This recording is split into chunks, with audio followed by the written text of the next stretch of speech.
یو ښځه د عیسایان او خاوند د یهودي دی، دواړه په جده کې ډیوټي کوي، په جده کې د تیلو په یو کمپنۍ کې، او دوی د امریکې برطانیې په جده کې د تیلو په کارخانه کې دا ښځه وایي زما او زما د خاوند نوکرانو چې بار به راووتو مونږ به وکتل جدې کې دا خلک چې عمرې له حج ته ځي نو جده باندې کوزي، او چې عمرې حج ته ځي نو سړو احرامونه اچولي، سپین څادر یو د پرتوګ په دی تاو کړي، بل د کمیس په، او ښځو هم په سر باندې داسې یو رومال غوندې اچولي، دا ویښته پرې راکلکوي. د ښځو احرام نشته خو دا په رومال یې په سر اچولي، دا ویښته پرې کلکوي چې دا ویښته ګډوډ نه شي.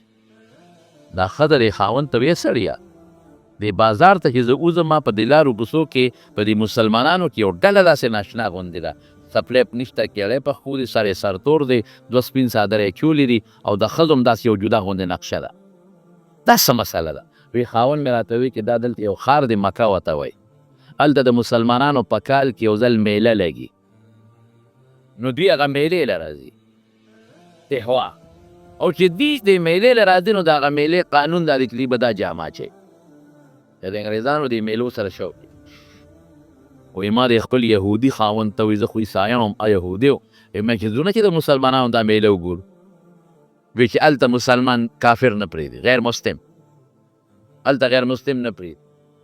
وایي ما ورته وایي چې موږ به د دې په شان جامې واچو او روان به شو، کې پرې ښودو خو ډېره ښه ده، او کې پرې نه ښودو نو موږ څه جیل کې خو نه چې واپس به راځو که سیل به وی د خاوند مې رضاک وي چې زه ډېره ښه نه دې لاړ بازار ته هغسې څادرونه یې راوړل ځان له، او ما له هم هغسې جامې او څادر برابر کړل. ما هم د عمرې والو د حجي نقشه جوړه کړه، او د ما د خاوند هم د عمرې او د چې څوک عمرې له ځي معتمر او د حجي نقشه جوړه کړه، او ټیکسي مو ونیوه چې مونږ مکې ته وی اتفاق دا و چې په لاره چیکینګ کې اړو مونږ باندې څوک پی نه شو، نیغ مکې ته ورسېدو. چې مکې ته ورسېدو چا تپوس هم نشو کولی، څوک را باندې شکیان نشي، خو مونږ وایي چې دا خلک کم خوا دي مونږ به هم ورپسې ځو، دوی چې کم خوا دي هلته میله لګي هلته به ځو. وایي دا خلک تللي او جومات ته ننوتل، مونږ هم ورپسې ننوته، اوس هغه نقشه هم جوړه کړې چې جومات ته څنګه خلک ننوتل مونږ ننوتو، دا خلک د جومات په دې برنډه تلل، بله برنډه لاندې یو میدان دی هغې ته کوشو، مونږ هم ورپسې کوشو. چې میدان ته کوشو او مو کتل نو د میدان په دې منځ کې یو کوټه ده، تور څادر پې د پاسه پروت دی، غلاف بیت الله مبارک، او دا خلک ټول لګیا دي د بیت الله نه تاویږي د دې کوټې نه، څوک جاړي، څوک دعاګانې کوي، څوک چغې وایي، څوک ذکرونه کوي، بوډا هم تاویږي، ماشوم هم تاویږي، مالدار هم تاویږي، غریب هم تاویږي، ښځې هم تاویږي، هر سړی تاویږي بیت الله نه. دا ښځه وایي ما او دا خاوند یو غاړې ته شو تماشه کوو، د دوی خو سیل دې ته وایي چې هلته به بازارونه لګېدلي، ابشارونه به وي، غرونه به وي، اوبه به وي، چینې به وي، نهرونه به وي، دا خو هېڅ هم نشته، دا خو میله نه ده، دا خو سیل نه دی، دا خو د دوی څه عبادت دی، هغې له راغلي. دا ښځه وایي دا خاوند مې یو غاړې ته غلې غوندې ودرېدو تماشه کوو د دې مسلمانانو.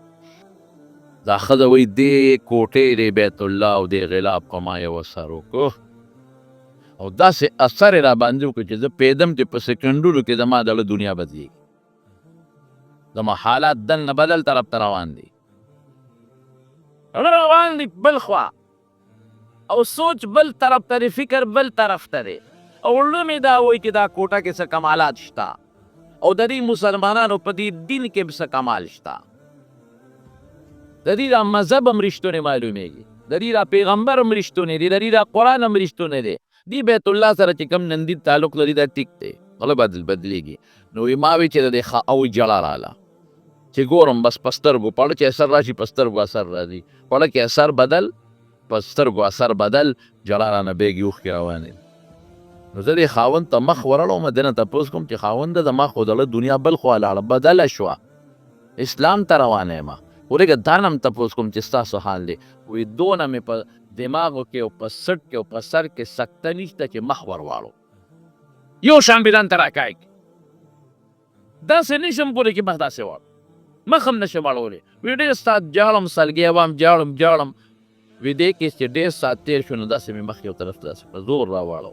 وی چې مې راواړو خاوند ته مې وکتل، هغه زما نه زیاتې سلګۍ وایي، هم جاړي، ما خاوند ته څه محسوسه وي ما ته وي ته څه محسوسه مې زه خدا محسوسوم کې دا بیت الله رښتونه دی زه خدا محسوسوم کې دا خلک کم تاوي کې دا پرشتونه دین دي ته څه محسوسه وي خدای دقه زم محسوسوم ما ته دا دین رښتونه دین ښکاري ما ته دا بیت الله سچ بیت الله ښکاري ما ته دا مذهب ښکلی ښکاري او زه خو بالکل ته اورېدی نه شم چې بس ولاړ یو کتې مې وتې ښه ته وایي زه هم وایم چې بس ولاړ یو کتې مې وتې ای سړیه دې سره څوک وي بس ښه دې خفه کېږم زه خو مسلمانېږم زه هم مسلمانېږم یو سړی هم د مټو نه دلته راشه لکه دلته راشه یو تپوس ته نه کو موږ یو پټه درته وایم په چاته به نه وې وایه څه وې موږ دواړه کافران یو تماشې له راغلو خو بس مونږ دلته مسلمانېږو نو مونږ به څنګه ته مسلمانان کې وی دا خو اسانه خبره ده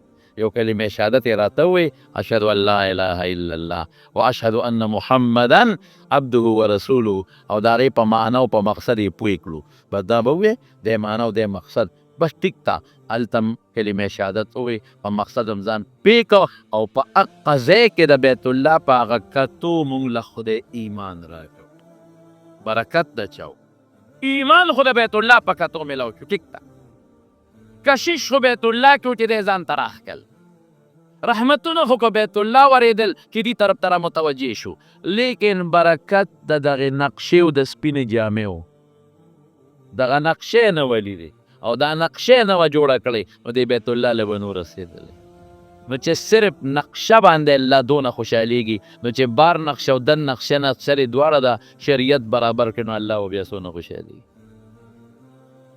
موږ نن د انګریز په نقشه خوشحالیږي خوراک د انګریز په طریقه کوو په فخر کوو اوبه د انګریز په طریقه څکو په فخر کوو سلام کلام او غم خادي د انګریز په طریقه کوو واده ټول د انګریز په طریقه کوو پیسه پې ډېره لګي په فخر کوو او د حضور پاک په نقشه د هغه د صحابو په نقشه مونږ شرمېږو حضرت موسی علیه السلام د فرعون په دې ډله کې یو سړی و هغه به د حضرت موسی علیه السلام پیښې کول دا د مسلمان پیښې ګناه ده ښه پر الله خفه کېږي هغې هلکه هرې سړي به د موسی علیه السلام پیښې کول څنګه به یې کولې د موسی علیه السلام په چنجامې به واچول د هغه په شان کونټۍ به یې راواغېسته د هغه په شان پټکۍ به یې په سر که او په لارو کوڅو کې خلکو سره به ګرځېدل د موسی علیه السلام شکل به یې جوړ کړو خلک به یې خندول چې کله فرعون خدای هلاک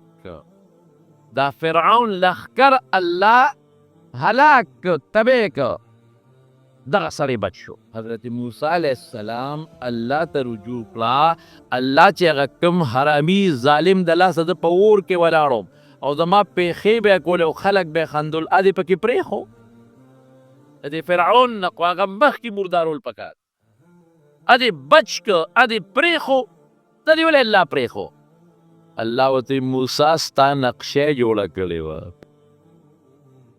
نقشې ستا وه اگر چې په غلطه وه ستا نقشې په خوښۍ نه به جوړه کړې په ملنډو په ټوکو جوړه کړې وه نقشه ستا وه نو ما له حیا راله چې ستا غوندې نقشې او سري جوړه کړې زه به له عذاب ورکړم چې د پیغمبر نقشه دې جوړه کړه نو الله له به تا نه حیا راځي بیا الله به عذاب نه درکوي نو د سیرت د بیان او د رسول الله مبارک د طریقو د بیان مقصد سره ولکم فی رسول الله اسوة حسنة د پیغمبر نقشه ځان کې جوړه کړه نبی علیہ السلام به روژه نیوه نو یوه هفته کم و بیش یو شان به روژه وه صوم وصال وته نن به پېشمنۍ وکړو بېګانه به یې نه ماتوله د شپې به خوراک نه کو د ورځې به خوراک نه کو یو شان ریګولل پرله پسې به یوه هفته کم و بیش روژه وه صحابه نبی علیہ السلام ته الله رسوله مونږ صوم وصال نه کوو نه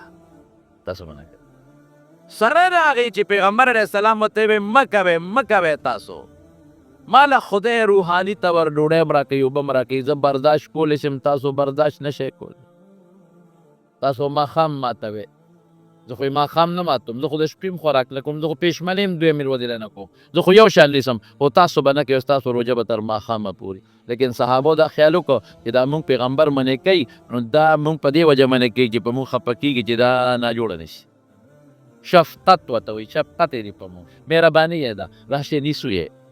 نو یو ورځ یې روژه ونیوله، د شپې هم پکې ماته نه کړه. په سبا بیا روژه ونیوله، د شپې هم ماته نه کړه. دې کې بیا میاشت راښکاره شوه د اختر. نو حضور پاک ورته وی ارمان که دا میاشت نه وه ختلې، دا روژه مې در باندې نور هم زیاتوله، زورنه یې وله ورکوله. یعنې روژه څومره ګران کار دی. او بیا چې ماښام یې ماته نه کړي، د مازدیګر نه د خلکو په زړه کې کرښې جوړېږي چې خدایه کله به بانګوچې پکوړې وخورمه. او بشیر جان خو د مازدیګر نه د ماسپښین د ځان ته د ګوړې د شربت جام ډک کړي. ما ته پته ده، ما سره شپې راغلي دي، زموږ ځای کې شپې کړي دي، مازدیګر نه یې غوبل جوړ کړي، شربت پکوړې کباب چا به یې راوړی، د مازدیګر نه یې غوبل جوړ کړي، او جام هم نه سمه مضبوطه کټوی به ورته ډکه ږدي، دا به ورته ږدي. ګنې بیا دا جلالي سړی دی، په سړي وردانګي بیا ټوپ وایي په سړي د پاسه. دا یعنې خلاصه د خبرې ده چې مازدیګر نه ماسپښین نه مونږ په دې سوچ کې چې کله به یې ماتو. لیکن صحابو د پیغمبر داسې نقشه خوښه وه چې تیپ 3-4 هفته پرله پسې نیسي، موږ یې هم نیسو. ځکه خو الله پاک صحابه کرام کمال ته رسول کمال ته. زما وروڼو بنیادي خبره دا ده چې د رسول الله مبارک د سیرت او د حضور پاک مبارک د بیاناتو غټ مقصد هم دقه دی چې موږ د پیغمبر مبارک سیرت خپل هغه عمل موږ وکړو چې کم عمل د دواړو جهانو مبارک سردار کړی. بس اهل السنت والجماعه موږ ځان ته وایو، اهل السنت والجماعه تش په نوم کار نه کېږي. اهل السنت چاته وایي؟ هغې خلکو ته وایي چې د پیغمبر مبارک د سنتو تابعداري.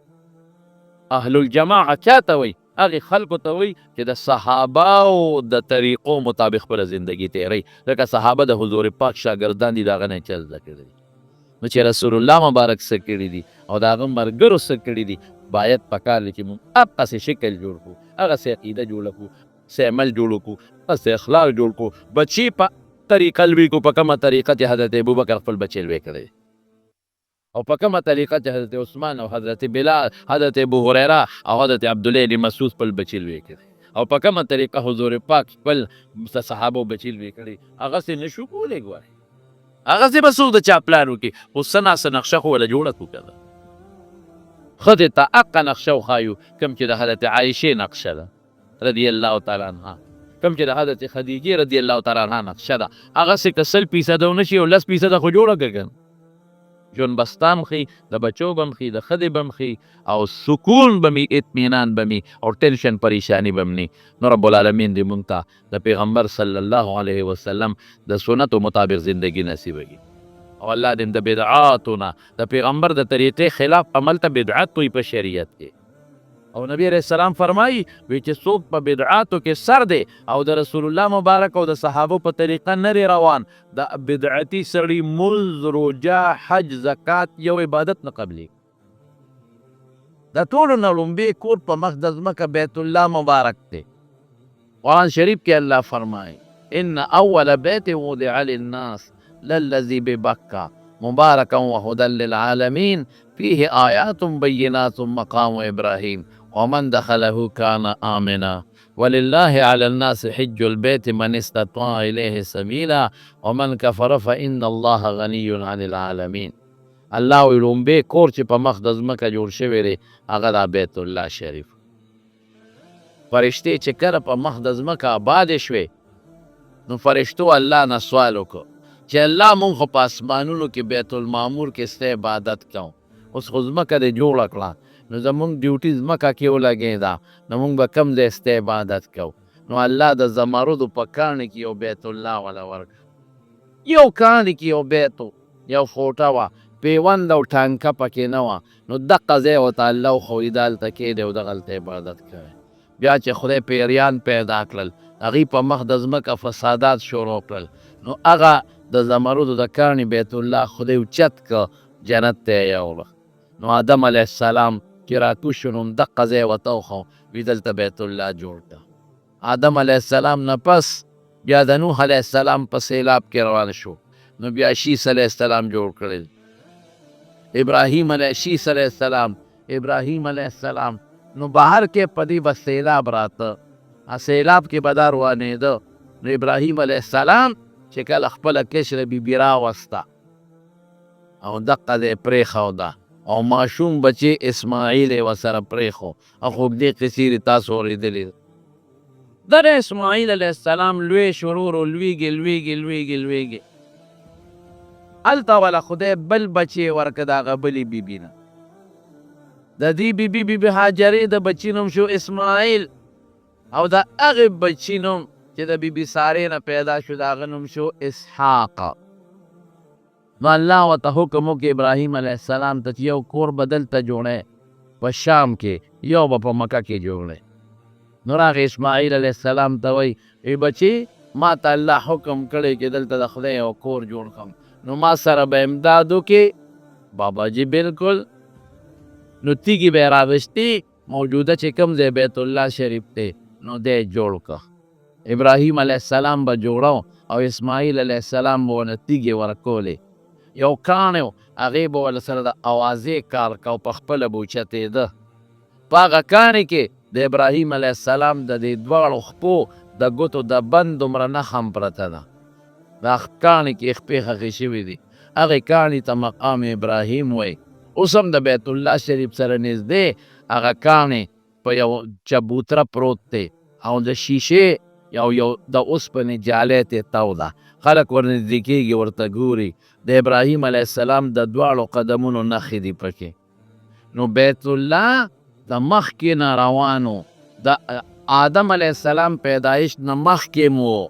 بنا بیت رب العرش عشر فخذهم ملائکة الله الکرام فآدم فشیس فابراهیم. د څلورم نمبر جوړولو د ابراهیم علیه السلام ده. فرشتو یو ځل، آدم علیه السلام دویم ځل، شیس علیه السلام دریم ځل، او چې د نوح علیه السلام طوفان کې روان شوی دی په څلورم نمبر ابراهیم علیه السلام جوړی او زوی ورسره د حضرت اسماعیل علیه السلام. او چې کله یې جوړ کړ نو طواف یې شروع کړ. نو دا دعا کې ربنا تقبل منا انک انت السمیع العلیم. خدای د عبادت زموږ نه قبول. دا بیت الله په څلورم ځل ابراهیم علیه السلام او اسماعیل علیه السلام جوړ کړ او هلته په شام کې ورته الله وی زما یو کور جوړ کړه. نو هغې کې ورسره هغه بل بچی ملګری شو حضرت اسحاق علیه السلام. وداره د ابراهیم علیه السلام شو. اسحاق علیه السلام ورسره د تیږې ورکوي. هلته هم د خدای یو کور جوړ کړ. نو هغې ته نن سبا خلک بیت المقدس وایي، بیت المقدس ورته وایي یا بیت المقدس ورته وایي. یو پاک کور. ولې؟ ځکه جومات عموما پاکه ځمکه کې وي او پاک کور وي، پاک ځای وي او د عبادت لپاره منتخب شوي. نو صفا او سترۍ الله پاک کړي. بهر کې هغه بیت المقدس چې ابراهیم علیه السلام جوړ کړ. وره جوړ چا کړ؟ پیغمبر. ملګری یې څوک دی؟ اسحاق علیه السلام. زمانې سره و پکې کار کېده. راله پې د حضرت سلیمان علیه السلام زمانه. هلته سلیمان علیه السلام دور پې راغی. سلیمان علیه السلام د الله په حکم داسې شاندار جوړ کړ چې د هغې په شان جومات نو. ولې؟ ځکه په پیریانو دیوانو لګیا دی کار کوي او د دریاب نه وله ملغلرې او کاڼې راوباسي او د غرونو نه وله ماربل راوړي او تیږې وله راوړي او اعلی قسم لرګي هغه پښتانه وي پیریانو ته غزني سي. پیران لګیا دي پکې کار کوي. دړه دړ دړه دړ دړه دړ او کار په تیزۍ روان دي. انجینران او ګلکاران او پیریان لګیا دي کار کوي او دې کې د سلیمان علیه السلام ټیم پوره شو. فرشته د مرګ وله راله وی ستا خو وخت پوره دی. وی خو زما وخت پوره دی ټیک ته، خو که زه مړ شم جومات نیمګړی پاتې دی. دې سره به څه کوو؟ دا پیریان خو بیا بل څوک د خدمت نشي اخیستی. دې پیریانو نه خو بل څوک کار نشي اخیستی.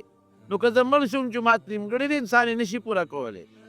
نو رب العالمین ورته یو طریقه وښوله. وی داسې وکړه د خلکو نه اجازت واله ټولو نه چې د دې جومات ته یو کوټې ته ننوځم، ما پسې به هېڅوک نه راځي.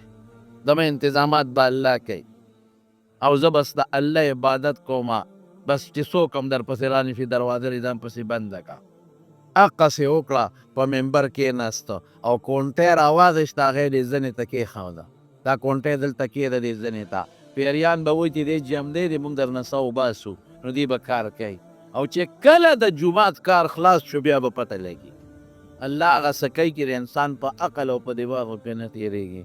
سلیمان علیه السلام په منبر کېناسته، دقه د ځان ته کونټۍ ولګوله او ملک الموت راغی سیت یې واخیسته. او پیریان څوک نه دي خبر، پیران لګیا دي دل کار کوي بیت المقدس کې، رنګ سازي هم شروع ده او ټیلونه هم شروع دي او هیرې او جواهرات هم پکې لګي او داسې غرې غوندې وردي سلیمان علیه السلام ته په شیشه کې ګوري. ملګرو ته دې خوښه هغه دی مونږ ته نیغ نه ګوري. ښه هغه د کونټۍ زنې ته یې ښودې ده، کونټۍ زنې ته پرته ده او مونږ ته نیغ نیغ ګوري. لګیا دي کار کوي. شپږ میاشتې پیریانو کار وکړو، جومات پوره شو. دې خوا جومات پوره شو، هلته د کونټۍ په ویښ وینو لګېدل. چې وینو لګېدل، وینو کونټۍ وخوړله، ویښ نه کونټۍ پرېوته. چې پرېوته سلیمان علیه السلام لاندې را پرېوت. پیریانو یې داسې په جنجال کې شپږ میاشتې تېرې کړې. مونږ خو یې دې جمدې دي مونږ ته ګوري، میاشت کې خو شپږ میاشتې د هغه د مرګ شوي، مفتو کې هم شپږ میاشتې محنت وکړو او ځان له زړو چودام سو کړل. دا زه نه ویم، دا قرآن شریف وایي. دا زه نه ویم، څوک وایي؟ قرآن شریف وایي. رب العالمین قرآن شریف کې فرمایي ما دلهم علی موته الا من ساعة تأکلو الا څنګه دی الا دابة الارض تأکل من ساعته. د مرګ نه چا خلک خبر کړل وینو چې کونټۍ ورته لاندې نه خوړه، که وینو کونټۍ نه وه خوړلې چاته به یې د مرګ پته نه وي لګولې. او قرآن شریف کې الله تعالی څه وایي؟ وی پته ولګېده چې پیریانو سره هم د غیب علم نشته دی. ما دلهم على موته الا دابة الارض تأكل من ساعته فلما خر تبينت الجن ان لو كانوا يعلمون الغيب ما لبثوا في العذاب المهين. الله وی پیریانو وی که د غیب علم مونږ سره وی نو مونږ به د ده نه نه خبرېدې. شپږ میاشتې سړی مړ پروت دی، کونټۍ ځنې ته والې ده، شپږ میاشتې هم دلادل کار وکړو، خولې وبهېدې، مونږ ته پته نه وه چې دی وفات شوی دی. د غیب علم چا سره دی؟ الله سره دی. بعضې وخت کې دلته بعضې خلک وایي که نه ما سره پیریان دي، تا سره پیریان دي. ما سره هم یو غټ پیری دی دلته ناست دی، بشیر جان ما سره پیریان دي. ښه پیریان دي ما سره څه پوهمه، زه دا خبرونه معلوموم که نه، زه تعویض راوباسم که نه. ما ته ما سره پیریان دي ابه تعویض راوباسي دله. ما سره پیریان دي هغه د یو ځای نه خبره او د بل ځای نه خبره. خدای وی پیری سره د غیب علم نشته، الله وی نشته، زه نه ویم، قرآن وی چې نشته ورسره.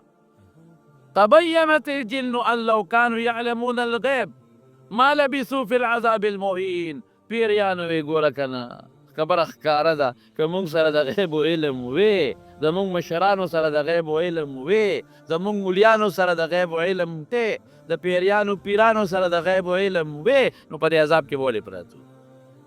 جا خو به د مرګ نه خبر وو که نه، مونږ خو به یې نو خبر کړو. نو قرآن وی نشته، مونږ وی شته. پیسو له مفتو کې خپې جوړې کړې دي، خو یو سړي له ورسي جي ته چل چې به تا تعویض شوی دی.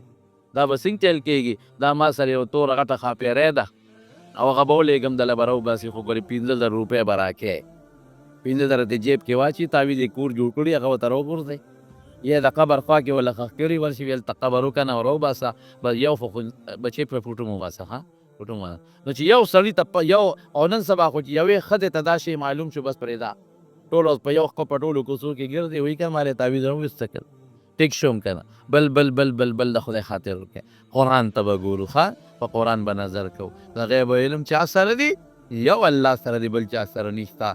عالم الغیب والشهاده، قرآن وایي چې الله د پټو د ښکاره علم لري. لا یعلم الغیب الا هو. الله وایي د غیب علم نشته مګر الله سره دی، بل چا سره نشته مګر الله سره دی. په دې د مخلوق او ستا منځ د خدای منځ کې فرق راځي. ما سره نشته او الله سره شته. بهر کیف نو جومات جوړ شو، سلیمان علیه السلام جوړ. زمانې تېرېدې رونو، انګریزان خو د پخوا نه د مسلمان دشمنان دي، هغوی دا بیت المقدس قبضه کړي، شام یې ونیوه او قبضه یې کړه او غټ غټ علما یې مړه کړل او مسلمانان یې په قید و بند کې واچول. مسلمانانو قوت ختم شو. خدای پاک دې کې ډېرې قصې شوي دي، خو دې راته غټې ویم. الله پاک وروستو سلطان صلاح الدین ایوبي راوسته، سلطان صلاح الدین ایوبي خدای راوسته او هغه حمله وکړه په شام باندې په بیت المقدس او بیت المقدس په خپله قبضه کې واغېستو. د زمونږ و بیت المقدس د بل چا نه، د زمونږ او زمونږ په خپله قبضه کې بیت المقدس واغېسته او واپس یې جومات مزیدار جوړ کړ. او عیسایانو چې په کومې نخرې کړې وې او کلیسه او ګرجې پکې جوړه کړې وه، هغې ته ختمه کړه او ښه مزیدار یې جوړ کړ. دغه د سلطان صلاح الدین ایوبي د لاس بیت المقدس اوس هم شته، په شپېتو جربو کې دی بیت المقدس جومات. په څو کې؟ په شپېتو جربو کې دی.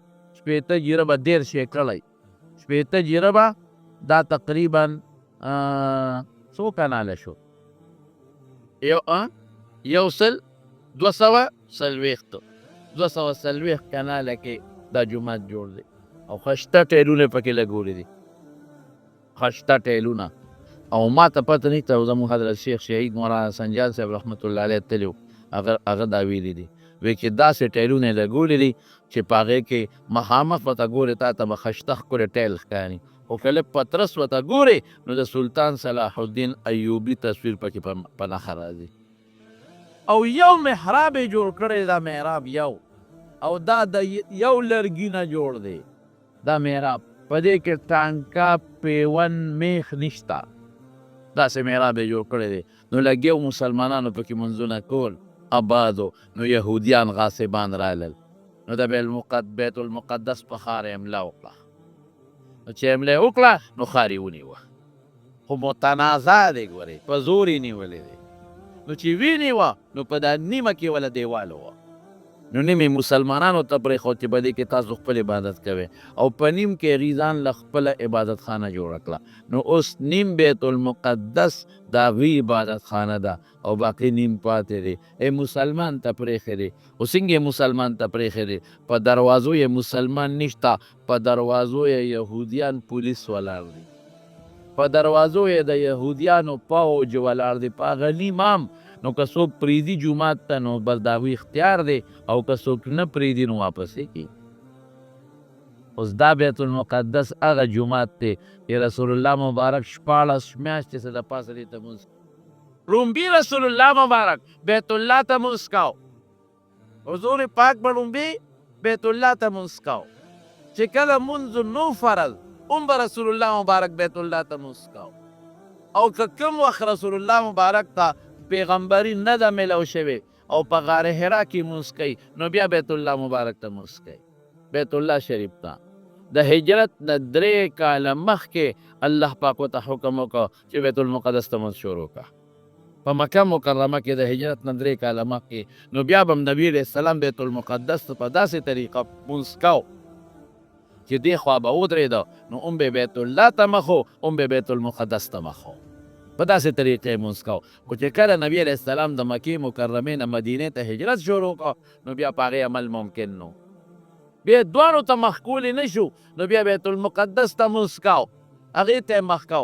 نو چې مدینې منورې ته ورسېد نو په مدینه منوره کې 14 میاشتې او تقریبا 3 ورځې نبی کریم صلی الله علیه وسلم بیت المقدس ته مونځ وکړ، مکمل بیت المقدس ته یې مونځ کو. 11 میاشتې یا 14، لکه په 12 د ربیع الاول نبی کریم صلی الله علیه وسلم مدینې منورې ته رسېدلی او قبله چې بدله شوې ده، نو په بل کال نه پس بیا یا د رجب په 15 د زبرګي په 15 او یا د شوقدر په 15 اختلاف پکې شته، بیا تحویل راغلی دی، قبله بدله شوې ده. نو نبی علیه السلام مبارک په مدینه منوره کې یو ښځه وه، د هغې زوی وفات شوی و، ثابت ابن قیس. نو نبی علیه السلام د هغې مور له تعزیت لتلی و، عذرخواهي چې تاسو ورته وایې، فاتحه خواني کې مونږ ورته وایو، هلته تلی و. نو هلته یو جومات و، یو ځای و، په هغې کې مونځ کو، مسجد د بنو سلمه ورته وایي. دا جومات اوس هم شته، اوس ورته مسجد قبلتین وایي. دا حاجیان صاحبان چې لاړ شي نو د جومات ته ځي نو 2 رکعته نفل پکې کوي.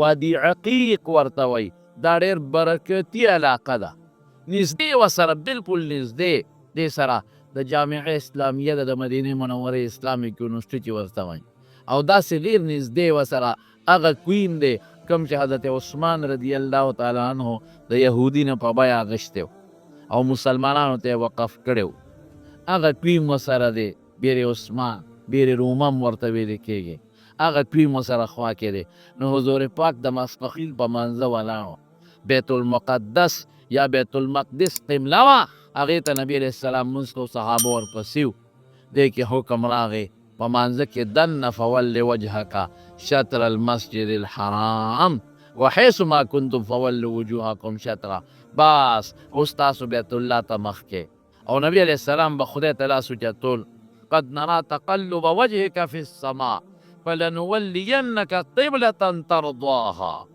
هر وخت به نبی علیه السلام لاس خدای ته اوچتاو چې یا خدای پاکه ماله د بیت الله واپس قبله کې یا الله د بیت الله راله واپس قبله کې او اسمان ته به کتل چې وحی به کله راځي کله به جبریل علیه السلام راځي نو 2 رکعاته بیت المقدس ته کړي او دې کې وحی راله وی مونږ بیت الله ته وکړه باقي 2 رکعاته نو صحابو ته خو پته وه چې نبی علیه السلام دعاګانې کوي صحابو ته خو پته وه چې رسول الله مبارک اسمان ته سر مبارک اوچتی نو نبی علیه السلام په مانځه کې راوګرځېده لکه مثلا چې هغې طرف ته مخي او سکون هم هغې طرف ته مشرق طرف ته مثلا او نیغ بیت المقدس هغې طرف ته بیت الله اپوزیټ بلکل دی بل طرف ته دی نو بس صفونه دی خوا شو مخونه یې راوګرځول نبي علیه السلام په صفونو کې نیغ راغی او دی بل طرف ته ودرېده دا هغه زمانه وه چې په مونځ کې ګرځېدل جایز و دا هغه زمانه وه چې په مونځ کې خبرې هم جایز وې دا لومبۍ زمانه وه مونځ کې به خلکو یو بل سره خبرې کولې سلام به یې واچو السلام علیکم ورحمت الله نو مانځه کې به خلکو جواب ورکو وعلیکم السلام مونځ کې به یې تپوس وکړو یو سړی به راغی بل نه به یې تپوس وکړو څو رکعاته شوي دي هغه به ورته یا یو شوي دي یا 2 شوي دي نو په مانځه به ودرېد نو دې وخت کې مونځ کې خبرې هم جایز وې او دې وخت کې په مونځ کې ګرځېدل هم جایز شو وروستو بیا دا آیت نازل شو چې قوموا لله قانتین نو په مانځه کې خبرې هم بند شوې او ګرځېدل هم ورپسې بند شو نو 2 رکعاته نبی علیه السلام بیت المقدس ته کړي او 2 رکعاته نبی علیه السلام او ورسره چې کوم صحابه بیت الله ته وکړل نو دا 14 11 میاشتې او تقریبا 3 ورځې راځي ایرونو چې کوم ځای ته د دواړو جهانو مبارک سردار 14 میاشتې یا 11 میاشتې مونځ وکړي او کم د مسلمان قبله یي د هغې نه برکتي ځای بل شته نشته هغه قبله د مسلمانانو چې دا موږ ورته قبله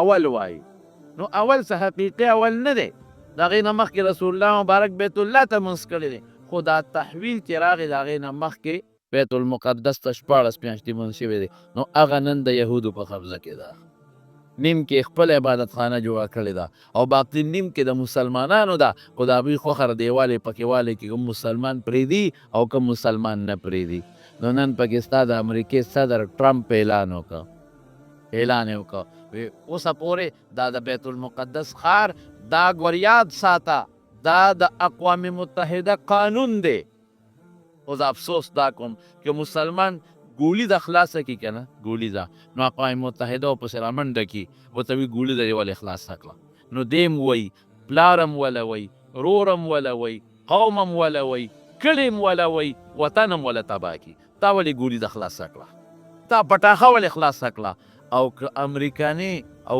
عیسائی بمونه هم خلاص کړي که نه نو هغه ته غږ نشي کولی دا مې مصیبت دی قانون دا دی د اقوام متحده بین الملل او د دنیا قانون دا د انټرنیشنل چې کومه متنازع علاقه نو په هغې کې یو ملک دارالخلافه نشي جوړولی پایتخت او دارالخلافه په هغې کې بلکل نشي جوړولی دا ستا متنازع ده خو د مسلمان د تا په زور نیولې ده مسلمان وایي زما او ته وایې زما نو په اقوام متحده قانون دا دی چې دې کې دارالخلافه نشي جوړولی قانون دا دی چې په دې کې به د بار ملک سفارتخانه نه جوړېږي به ټیک ده چې کم زورور شو د هغه ده په زور نیولې شوې ده لیکن د قانون خلاف ورزي وکړله ټرمپ د امریکې صدر او اعلان یې وکړه چې نه یهودیان دې هم دلته دارالخلافه جوړه کړي چې دا بس د هغوی قوي شي بس دارالخلافه جوړه شوه لکه اسلام آباد غوندې خو قوي شو که او خپله اعلان یې وکړه چې زما کومه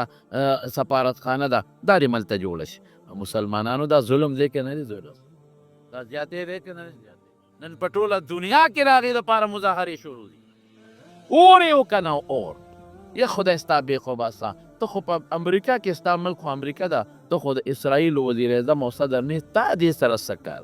هغه کار وکړه چې د مسلمان او د یهودو په منځ کې جنګ جوړ نه شي، نو جنګ دې جوړ کړه، نفرت دې جوړ کړه، مسلمان ته دې بیا تیلې ووایو. زمارونو دا ولې دا ظلم کېږي مسلمان سره؟ دا په یمن کې او دا په شام کې او دا په فلسطین کې او دا په برما کې او دا په کشمیر کې او دا په مختلفو ملکونو کې نن د مسلمان په سر دا اور ولې بل دی؟ دا ولې؟ موږ دعا ته ناست یو، موږ به دعاګانې کوو، موږ مظاهرو ته ناست یو، موږ په سړک چغې وو، موږ جلسو جلوسونو ته ناست یو، موږ په جلوسونه کوو، اب هم وایي. دا ولې؟ دا مسلمان خپل رب ته شا کړی ده، مسلمان خپل رب ته شا کړی ده، هغه سزا موږ ته میلاوي. موږ خپل قومي وحدت پرېښی دی، موږ خپل منځ کې 50 ډلې شوي یو، موږ خپل منځ کې 50 ډلې جوړې شوي دي او اختلافات هم جوړ کړي په خپل منځ کې. ملي وحدت، قومي وحدت مو پرېښی دی، موږ خدای ته شا کړی ده، موږ بربنډ شوي یو، زموږ خویندې بربنډې شوې دي، زموږ لوڼه بربنډې شوې، زموږ میندې بربنډې شوې، موږ بورقې وغورځولې، موږ څادرونه وغورځول، موږ لوپټې په سر کړې، لوپټې بیا وغورځولې، سر تور سرې شوې زموږ پیغلې، بیا د هغې نه پس هم کمیسونه پیغلو وغورځول، بنینونه یې واچول، هغې نه پسې پرتوګونه وغورځول، پتلونونه یې واچول، کمیسونه چې چا چولې دي نو لستوڼې ورسره نشته، او پرتوب چې لاندې نیمې خپې ورسره لاندې ښکاري. رښتیا ویم که دروغ ویم؟ نو په دې الله خفه دی که الله خفه شو؟ نو قانون دا دی چې زما بچی او پردی بچی په جګړه شي، نو هوښیار سړی هغه دی چې پردي بچي له ډب نه ورکوي، چا له ډب ورکوي؟ بل له ورکوي. نو مسلمان د الله خپل دی، د له ډب ورکوي، دی خپل دی، دی خپل بنده دی، ایم بندگان دام خو دی خپل دی، دی مسلمان دی، نو سپېړه دی له ورکوي، دی له سپېړه ورکوي. ولې داسې کوې؟ ولې بربنډ شوې؟ ولې دې خور بربنډه کړه؟ ولې دې ښځه بربنډه کړه؟ ولې د خدای رحم بند شو؟ کله هم چې د انسان د حیا ختمه شي، د ښځې د خدای رحم بند شي، د رحمت فرشتې بندې شي. حضرت ابراهیم علیه السلام چې نمرود کله اور ته غورځو، نمرود اخو یې داسې اور جوړ کړه، داسې اور چې د هغې د پاسه مرغۍ پر نه شوه دی، دومره خطرناک اور و. نو دوی خو به خشاکونه راوړل او په اور کې اچول او غرغنډې روانې دي. نو چې کله ابراهیم علیه السلام بیا ورغورځو، نو ډکې سوچ راغی چې خدایه دا به ورغورځوي څوک؟ خو دومره تیز اور دی چې دې تیز اور ته موږ دې نږدې کېدی نه شو، دې به څنګه ورغورځو؟ نو شیطان ورته چل وښو. شیطان د دوزخ ټالونه لیدي دي، هغه چل یې ورته وښو. نو ورته یې یو ټال جوړ کړې او په هغه ټال کې به دې کېنوې او ټال له به جوټه ورکې، جوټه. نو چې کله ټال د دې اور دې منځ ته شي، نو ټال پړې به پرې کې، زنځیر به پرې کې، بره نه به وخېجوې، نو دې به د اور دې منځ ته ورغورځېږي. نو ابراهیم علیه السلام نه هغه راوسته او په ټال باندې کېنه. نو چې څنګه کېناو او ټال اوچتېږي، دوی زور لګوي چې ټال اوچت کړو، ټال فرشتو نیولی دی، دغې یې نه پرېږدي. نو شیطان والا راغی وی چل درته ښې، ورشه پیغلې جینکۍ راولې او سرونه یې سر تور کړې او دې ټال سره یې ودروي. بل هغې وی دا خو اسانه خبره ده، جینکۍ یوازې راتلل نه دي، ګډې به یې کو. پیغلې جینکۍ راوستې، د سرونو نه یې والا څادرونه او لوپټې لرې کړې او د ټال سره یې ودرولې چې ټال یې څنګ وړق او ټال په حرکت کې شو. ولې؟ ځکه د رحمت فرشتې لاړې ختمې شي. چې ابراهیم علیه السلام سره مدد کړي، دا کومې فرشتې دي؟ دا خو د رحم فرشتې دي. دا لاړې، نو ټال سپک شو، نو دیکه یې ورکړه، نو ابراهیم علیه السلام یې د اور میاس ته وروغورځو. دا ټیک ده چې الله د هغې حفاظت په هغه اور کې مو یا نارو کوني بردا و سلاما علی ابراهیم. د اور ګرموالی خو د الله په قبضه کې دی. نو الله اور ته وی ګورې پام کوه، یخ شه یخ، خو داسې یخ هم نه چې ابراهیم علیه السلام له تکلیف ورکړي. سلاما معتدل شه، معتدل چې ده له تکلیف ورنه کړي، ده کې محفوظ پروت دي. نو رونو چې کله زمونږ خویندې، زمونږ لوڼه او زمونږ میندې بربنډ شو سرتور سر شوې نو د رحمت فرشتې وایي که تښتي به او چې د رحمت فرشتې لاړې شي نو ځمکه خو بې فرشتو نه خالي کېږي خو خامخا فرشتې به راځي نو چې د رحم ني نو کمې فرشتې به راځي د غضب دقه مسله ده. مولانا صاحب مولانا شیر علي شاه صاحب رحمت الله علیه الله دې په قبر انوار نازل کړي هغه تللی و بیت المقدس ته علما تللی دي بیت المقدس ته هغه زمانه کې ته له یهودیانو نو نیولې لا د مسلمان په قبله کې خفه کېږه ما موږ خو دعاګانې کوو لیکن موږ وایو چې الله به رحم کوي خو ته خو هم خدای خوشحاله کا کړه ته ولې الله خفه کې نو په لاره تېرېدمه الله اکبر د بیت المقدس په ښار کې په لاره تېرېدمه نو یو دوکاندار را پسې اواز وکړه چې ای سیکا یا سیخ اواز یې وکړو ای سیکا یو ځل اواز وکړو وی خندل دوباره اواز وکړو وی خندل دا پورې درې باره اواز وکړه را پورې وخندل ما پټکې والې و ما ګیره وه نو وی خفه شومه نو ورغلم هغه دوکاندار ته یو نوجوان هلک ما وی ما ته دا سیک ولې وی ولې ته سیک نه یې څه مې چې تا ما کې څه د سیکو ولیدل وی چې پټکې دې م والې دي لکه سیکانو غوندې ګیره دې م پرېښې وی ما ورسره بحث شروع کړو ما وی تاسو بچي د چا یې مسلمان یې که کافر یې دوکاندار ته وی نه مسلمان یم ما وی تاسو صحابو بچي یې تاسو د چا بچي یې بیت المقدس بیا د رسول الله مبارک نه پس د حضرت عمر فاروق په زمانه کې فتح شوی دی او چا فتح که حضرت ابو عبیده ابن الجراح رضی الله تعالی عنه الله ابو عبیده فتح که بیت المقدس ښار د عیسایانو نه او چې څنګه فتح که بیت المقدس نو عمر صاحب زم د بیت المقدس لزم لویه قافله روانه شوه حضرت عمر فاروق رضی الله عنه د صحابه سره دي دا ځان له عجیبه واقع ده چې دوی په لاره تلل نو څاروي کم اوس خلک ډېر نو په دوو کسو یو څاروی دی نو دا عمر صاحب سره یو غلام نو دوه په دوه باندې یو څاروی دی ورسره نو څه موده به عمر په اوښ باندې سورو او هغې غلام به پړي نیولی نو چې هغه ټیم به پوره شو نو عمر کوزېده او غلام ته ویل زما نمبر دی بره خیجه غلام وی صاحب دا چې تکیدی شي تو خو امیر المؤمنین دا نه خو ټوله دنیا رپېږي په هیبت کې ده داسې نه کېږي بس ما به پړي نیولي زه به ګزاره کوم ځم به ورته به بره ناست دی هغه وی قیامت په ورځ به څه کوو د خدای دربار کې به څه کوو ته به پیاده لري مدینې نه ما بوځې تر شامه پورې خیجه بره دې ته امیر المؤمنین وایي دغه مسلمانان ګټې کولی شي دا مسلمانانو له خدای فتح او نصرتونه او کامیابي ورکوي زمونږ د غلو له نه د ډاکوانو له نه دا زمونږ د خو غلو ډاکوان دي ګټې دې له خدای ورکوي نو غلام به چې نمبر راغی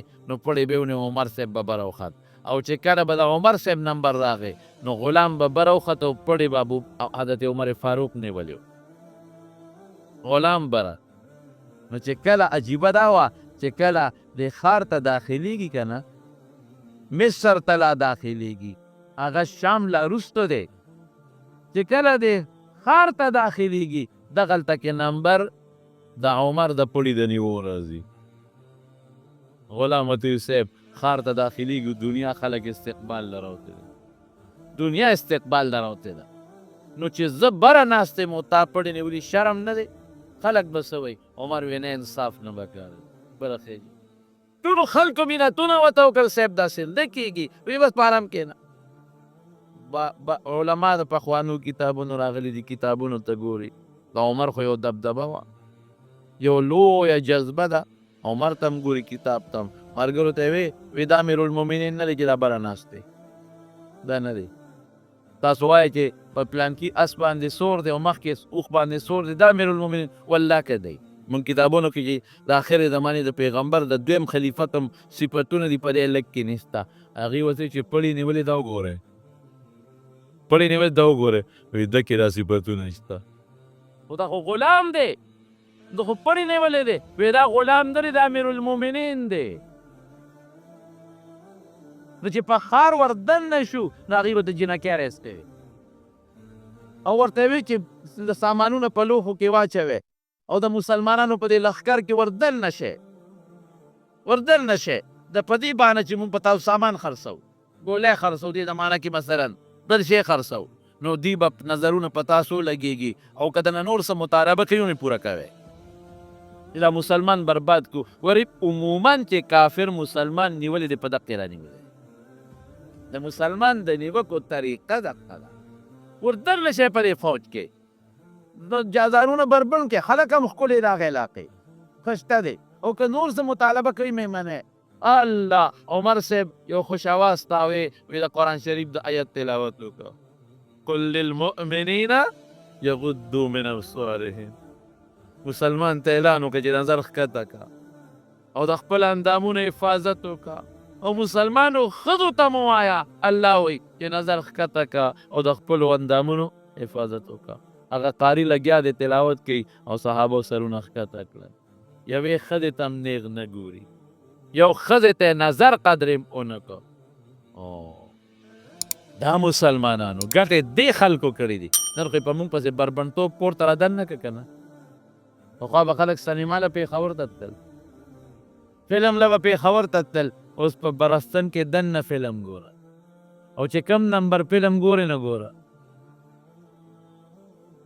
هلکه بلیو پرنټ غږېږي په پېښور کې مونږ هم چغې والې تا به هم چغې والې بلیو پرنټ دی او بربند تصویر دی او دا دی او دا دی نن د کوټې د 1200 د 8 کالو ماشوم هم په بړستن کې دننه بلیو پرنټ ګوري نن به 8 کالو د 6 کالو ماشوم لم تا 22 موبایل اخیستی دی او په بړستن کې دننه پروت دی او بربنډه جینۍ ورته ګډېږي دا دروغ هم که رښتیا به یم وایه دې قوم سره به خدای مدد وکړي